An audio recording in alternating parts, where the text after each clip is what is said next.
Hello, everybody, and thank you for joining us for this roundtable sponsored by Bureau van Dijk and RDC. This roundtable is presented to you by Carla Worley, who is the Vice President of Business Development at Bureau van Dijk and RDC, and Michael Sheehy, who is the Deputy Chief Compliance Officer at Pioneer. We encourage attendees to submit questions throughout the discussion. You are welcome to submit your questions via video, audio, or through the chat box. If you choose to submit your questions to the chat box, please make sure that you send it to everybody. Thank you again for joining us, and I'll be handing it off to our speakers to get us started on this roundtable session. Excellent. Thank you so much, and gosh, good day to everyone. I am Carla Worley, Vice President of Business Development for RDC. And first, let me just say thank you to ACFCS for hosting this amazing event. We are certainly proud to be sponsor and to also help foster the synthesis of AML experts and AML enthusiasts. Just a quick introduction here of RDC. We are a risk data intelligence company, and for the past 18 years, RDC's mission has been focused on delivering KYC screening solutions that help our clients strengthen their compliance programs and abate financial crime. Now we are also a part of the Moody's Analytics, Bureau van Dijk's division, and we continue to be a global leader of compliance solutions. We are proud to be partnered with Pioneer, and I've known Michael Sheehy for many years that we've worked together, and so just couldn't be more delighted to be speaking with you all today and be joined by Michael, and love for him to make a brief introduction as well as we get started. Sure. Hi, everyone. Thanks for joining. My name is Michael Sheehy. I'm the Deputy Chief Compliance Officer at Pioneer. I've been with Pioneer for about 3 years. Prior to that, I was at a lot of MSB businesses like Western Union and Seagate, and also briefly worked at Microsoft building out their payments ecosystem there. For those of you not familiar with Pioneer, we are an MSB in the US. We predominantly cater to the B2B market. We're also regulated in many jurisdictions, Latam, Asia, Europe, etc. And we mainly focus on, as I said, B2B and enterprise corporate payouts. So thanks for Carla for inviting me and including me on this. It's great to be here. Excellent. It's really been exciting to see the growth of Pioneer as a business partner and really become the leader in the payments industry. And I know we've been a part of your compliance effort for years now, and so it's nice to be talking about and sharing these best practices forward. I prepared some information as we're getting started today that just may be helpful for everyone. I'll do just a very quick screen share.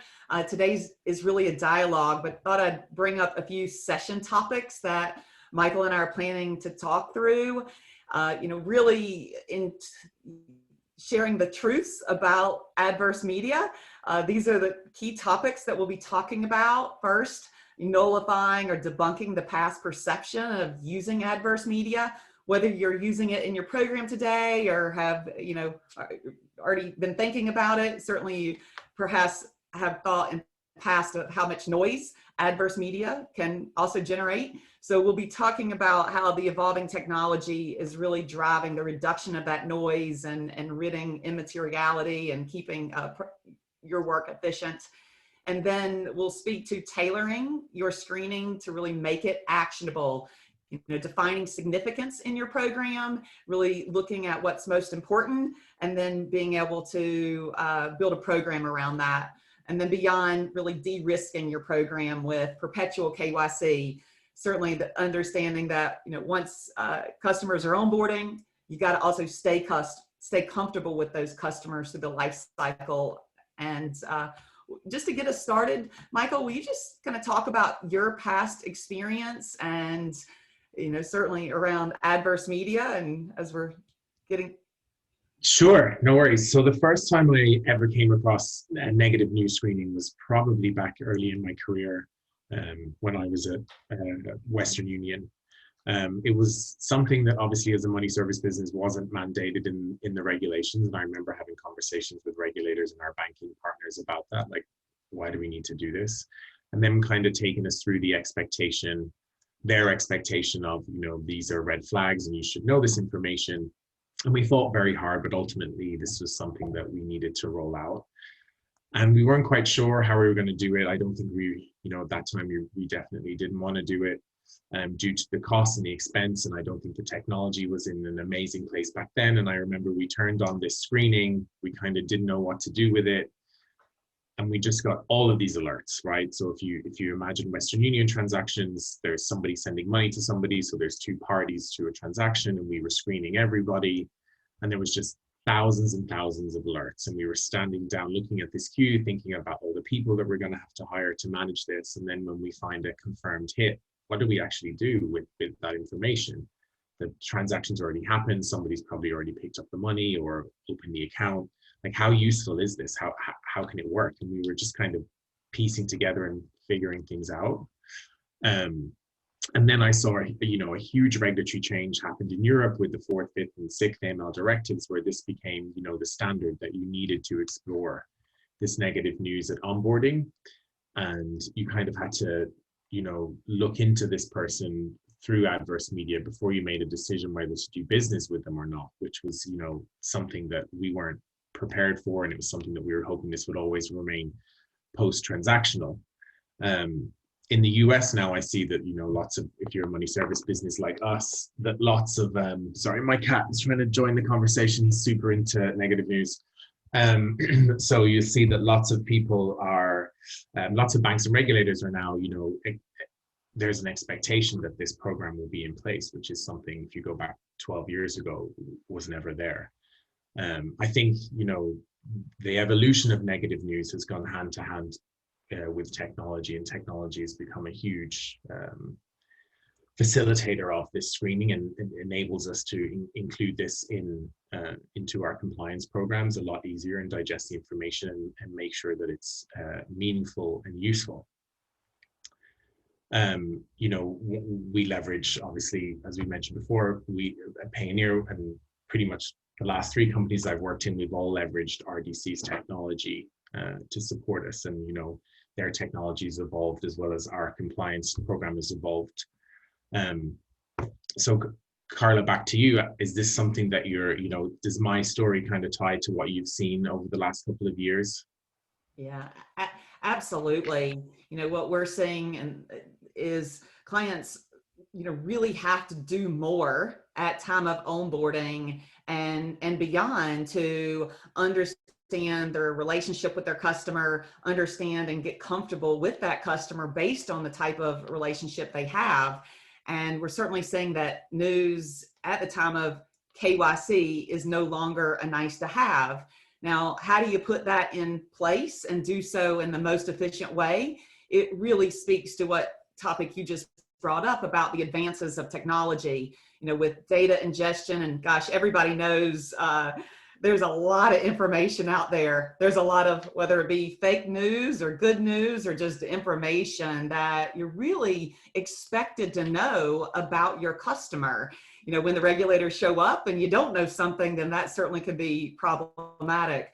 But what's happened now with technology over the past few years with artificial intelligence, machine learning, natural language processing is we're able to, and really technology is able to ingest large amounts of data, curate that information in such a way that you put the data in a very useful way. You're able to granularly index the data essentially by building rows and columns. Those rows and columns are giving clients like you all and others the ability to filter out the noise and open up the right apertures of information that you have to know about your customer, KYC and beyond, to really make it very purposeful about due diligence, enhanced due diligence, the structuring of data and indexing and tagging of data. Really downstream is giving you the right piece of information that you need to know about for your AML program, and really risk rating and making sure that the way that you're looking at the customer and the way that you decision them and keeping certainly the organization protected. And I think, Michael, you've had a lot of experience in this, and really tailoring your screening program, tailoring the work to make it actionable. And I'd love to hear kind of your approach of, as you're looking at those relationships that you have with your customers, how did you define what was materially important to know about that customer that then, lends to taking action?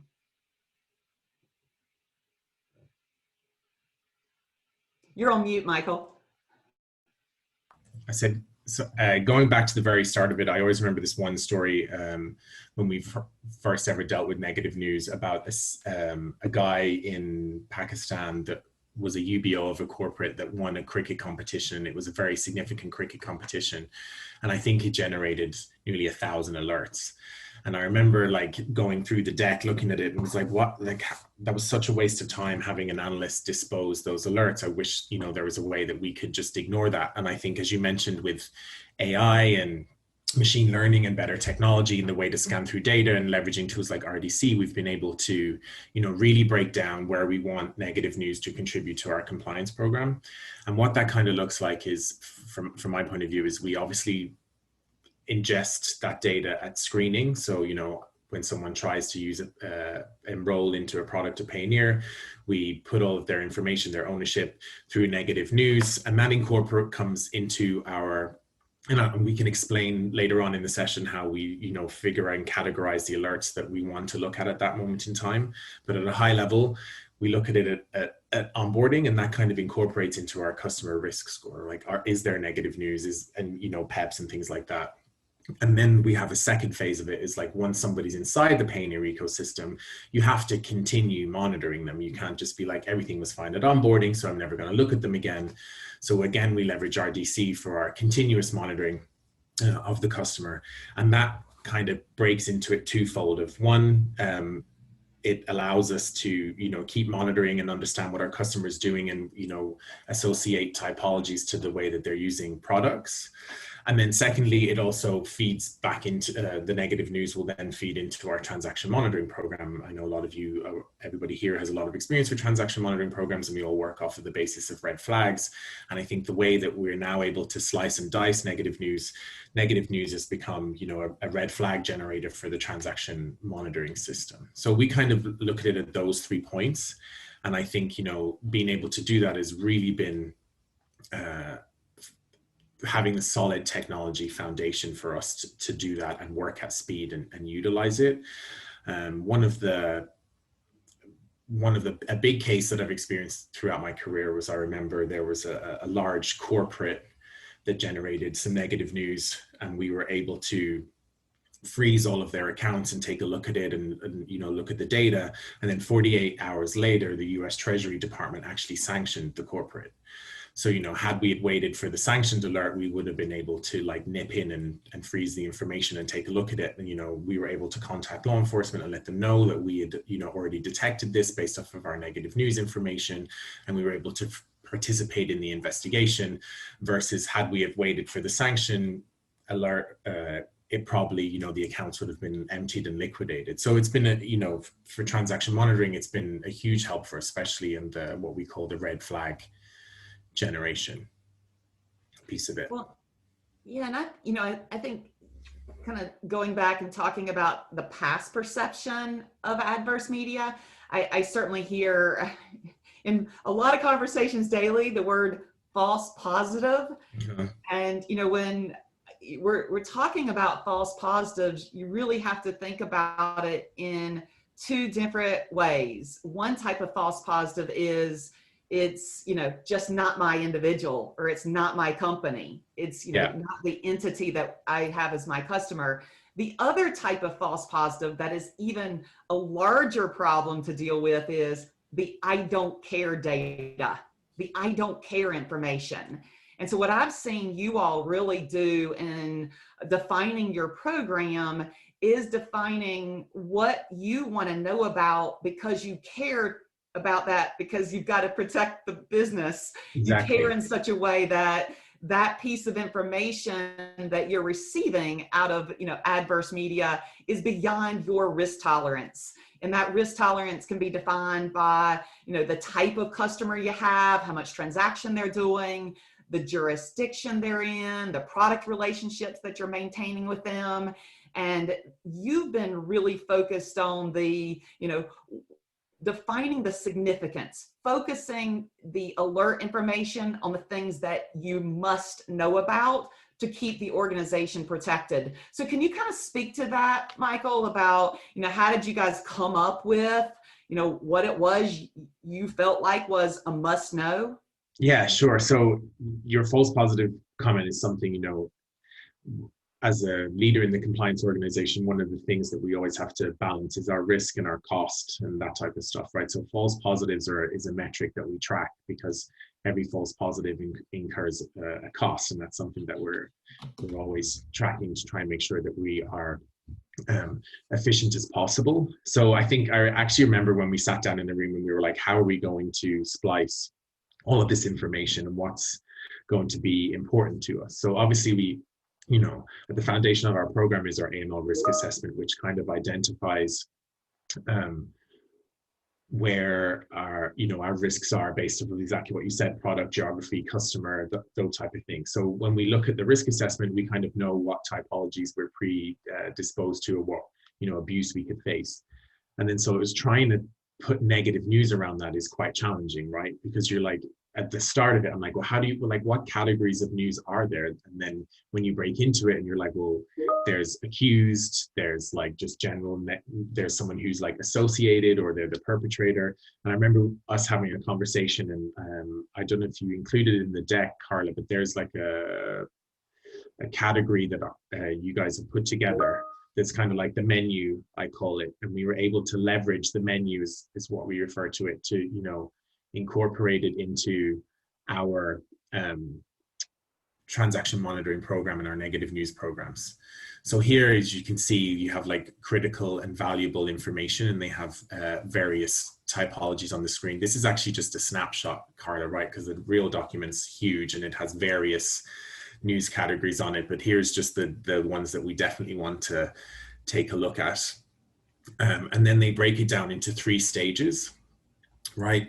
So you can see if there's like an accusation or a probe or suspicion, or if there's been arrests, or if, you've moved past that and you're into the trial and settlement. And then the stage 4 is kind of when everything's tied together. And we were able to like look at the typologies that on the left-hand side of this page that kind of tied to our risk assessment. And we were able to go through and tick and configure the platform to say, we only want to look at these types of alert for these types of customers. And then we were able to define a look back period. So did we want to look back over a year? Did we want to look back over 2 years?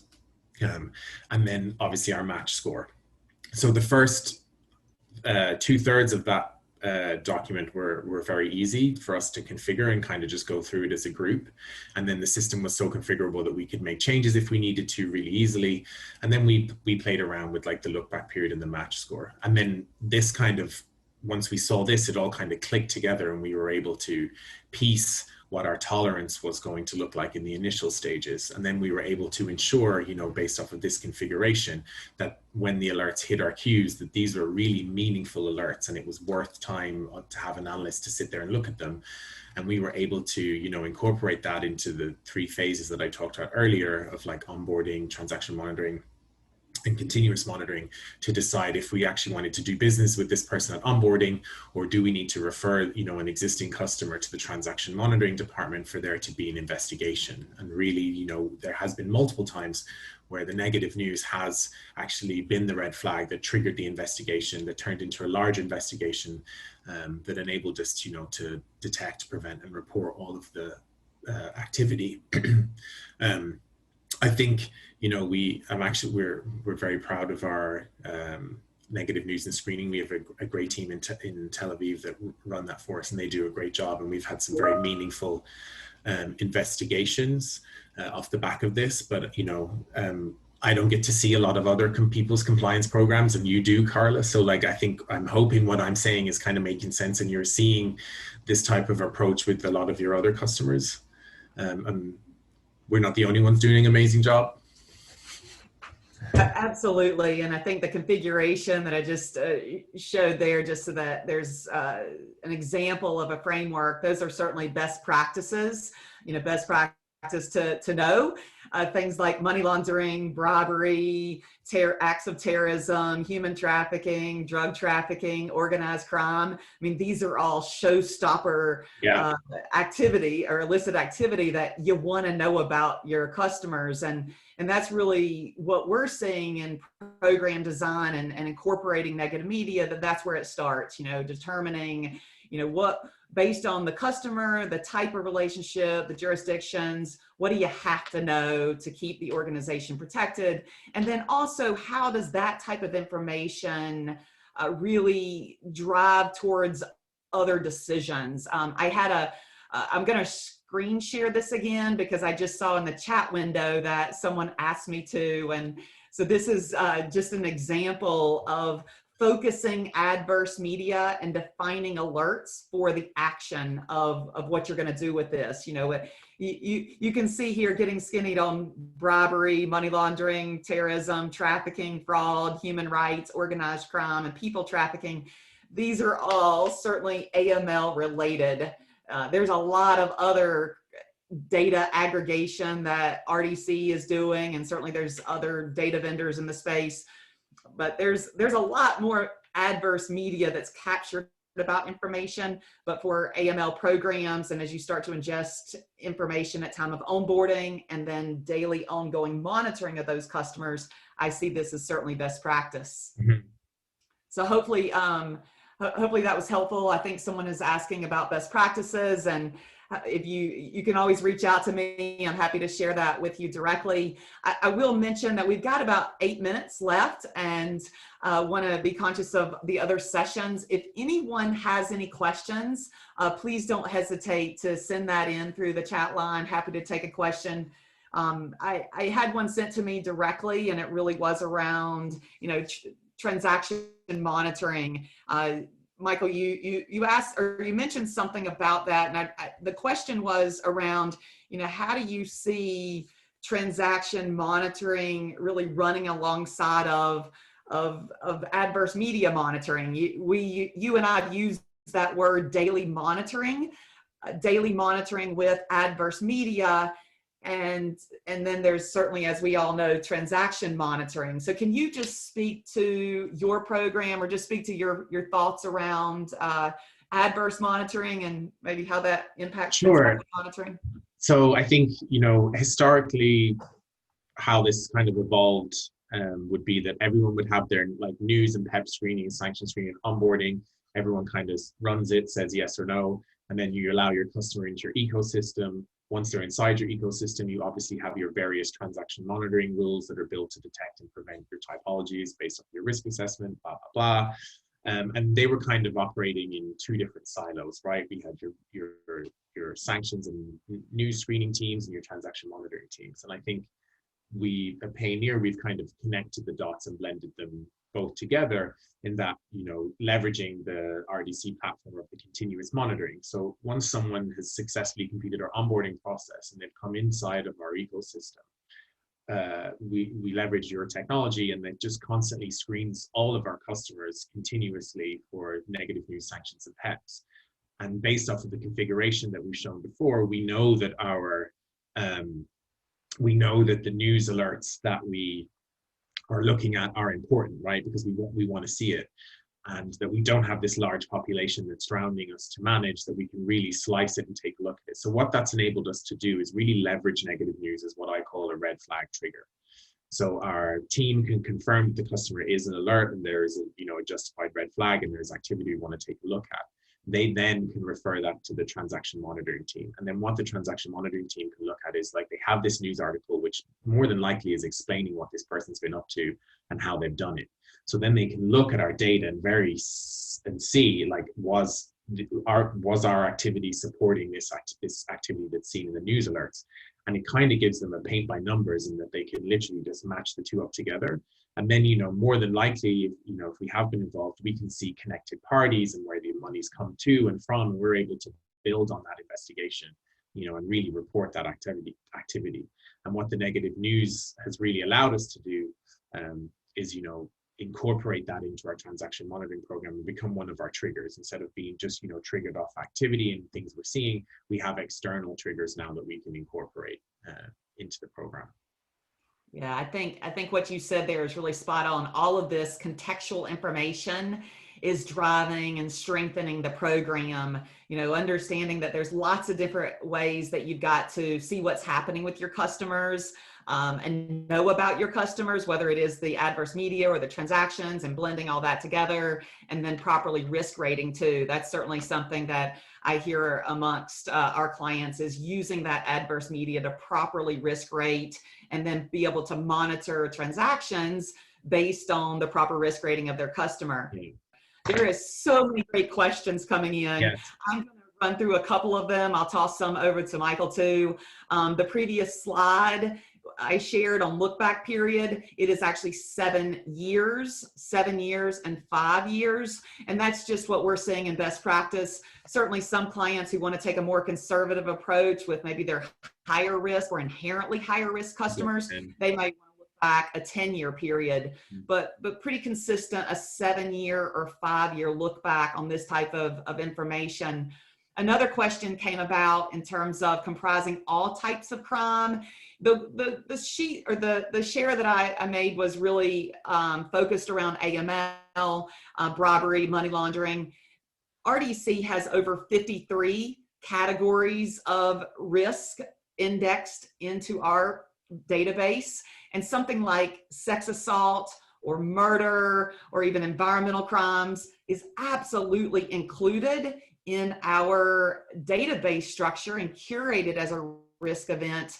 And then what we enable you to do through our easy to configure matrix is cherry pick what is really important for you to know about that particular customer. So the person that submitted that, I welcome a chance to talk more about revealing other types of information that you might be interested in. Here's one for Michael, and I know we've only got just a few minutes because he and I could keep talking as long as ACFCS would allow us, but a great question here is, you know, does the foreign media results from other countries and foreign PEPs, you know, differentiating? I think the question is really around, does our system differentiate and weigh the quality, credibility of the media results? Oh, that is a great question, and definitely a good one for more than 2 minutes.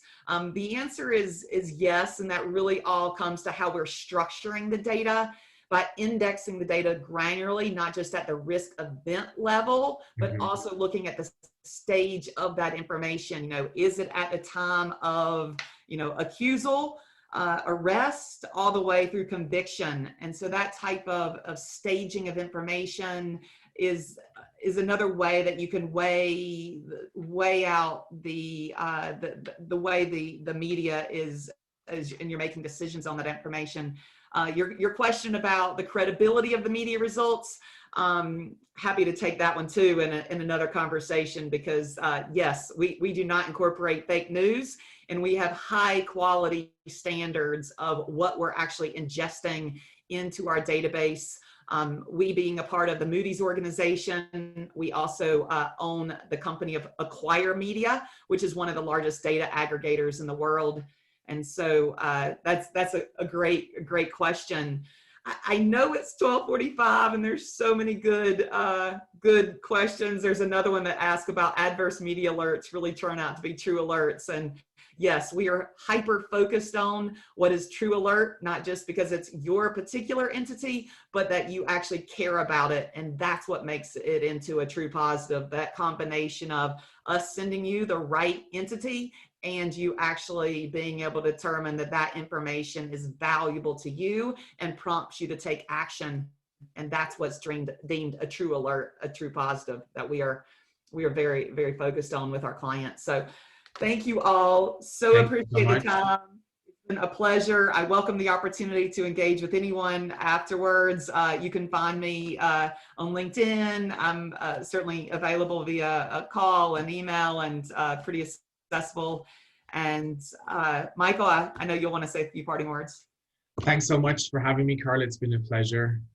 As you said, I could talk about this stuff all the time, and PEPs. So thanks for having me, and it's great to be here. Hey, I'll make another call out, Michael, because you and I have done a compliance series Oh chats. yes, that's true. Blog. Will you just do a shout out for the Payoneer Compliance blog? Because if anybody wants to tune into more about adverse media, PEPs, and sanctions, we got 3 sessions coming out on your blog post. Thanks for the plug, Carly. Yes, we have a Payoneer compliance video blog called Spilling the Tea with me and our Chief Compliance Officer. And we have had Carla as a guest. If you just Google Spilling the Tea, you'll see on YouTube in our actual blog, we discuss this topic and other topics like PEPs and sanctions in much more detail. So check us out there. Get my media career going. Thank you. I appreciate your partnership, Michael, today, and really appreciate you sharing so much great information. And gosh, thank you all for the participation today. This event is successful because of everyone listening. I think we had over 100 participants, and you all being here and this collaboration around AML is important for the success of this event. So thanks so much. Thank you. Thank you, Carla and Michael, and thank you to our attendees for joining. The recording of this session will be available on the GRIP platform, so you could always check back in and view the session again. Thank you again very much, everybody. Have a great rest of your day. sounds great. Thanks. Thanks so much. Bye-bye.